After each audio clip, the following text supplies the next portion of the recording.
Sahabat anak Indonesia, kali ini kita kembali lagi bicara tentang perilaku seorang bapak kandung terhadap putrinya yang melakukan perkosaan dan mengakibatkan putrinya hamil. Dan perilaku jahat ini dia sudah lakukan sejak anaknya bersekolah masih duduk di bangku SD. Sampai saat ini sudah duduk di sekolah di tingkat atas atau di SMK.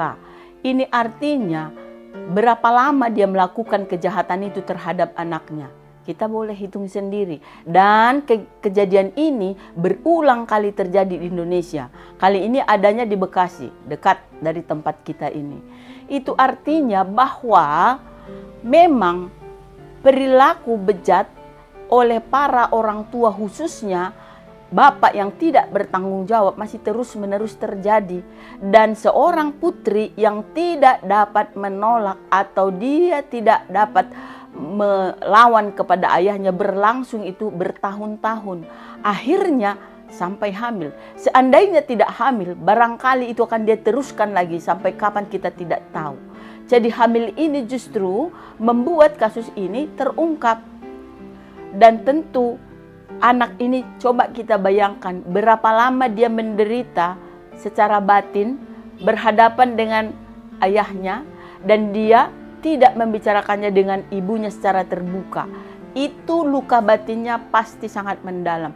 Tidak akan pernah ada seorang putri yang rela melakukan hubungan terlarang kalau tidak dipaksa atau diancam atau dengan motif apapun. Tidak akan pernah itu terjadi dengan sukarela dilakukan oleh seorang anak.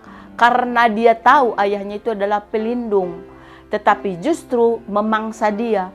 Nah, disinilah sebetulnya kesadaran semua masyarakat, khususnya di lingkungan terdekat, supaya tetap melihat dan memperhatikan perubahan bentuk badan, perubahan sikap perilaku seorang anak dari waktu ke waktu.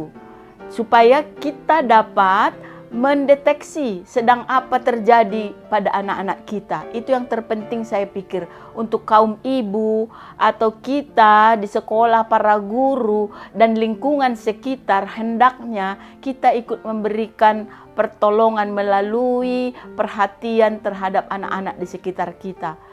Kalau tidak ada sistem yang saling mendukung di antara tetangga dan lingkungan tempat tinggal anak-anak, maka kasus-kasus seperti ini akan terus terjadi. Oleh karena itu kepada semua pihak, tanpa membedakan siapapun, apakah itu keamanan di lingkungan itu, RT, RW, kelurahan, dan bahkan lingkungan sekitar, hendaknya lah kita membuat sistem perlindungan anak yang benar. Karena kita tidak dapat toleransi terus-menerus terjadi. Jangan tunggu sampai kejadian itu terjadi dengan keluargamu sendiri. Tetapi ketika terjadi kepada keluarga orang lain atau saudara kita atau tetangga kita, kita seharusnya merasa terpanggil. Disitulah kepekaan sosial kita. Disitulah keterpanggilan bahwa kita memang menjaga anak-anak secara bersama-sama. Begitu juga kepada para pihak di pemerintahan, apakah itu dinas sosial, dinas pemberdayaan perlindungan anak, pendidikan dan seterusnya. Kita harus bahu-membahu untuk melakukan perlindungan yang maksimal bagi anak-anak kita.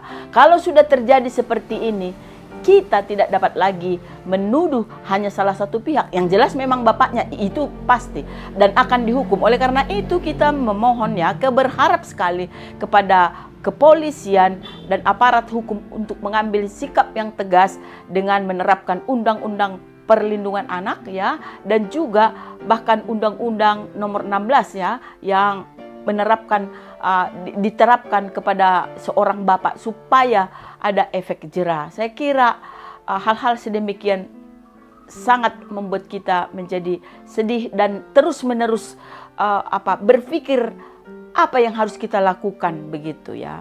Jadi kami dari Aris Merdeka Sirait Foundation senantiasa tidak pernah kami senantiasa merasa terpanggil untuk ikut berkontribusi menolong anak-anak di Indonesia karena Aris Merdeka Sirait Foundation melindungi anak sepenuh hati.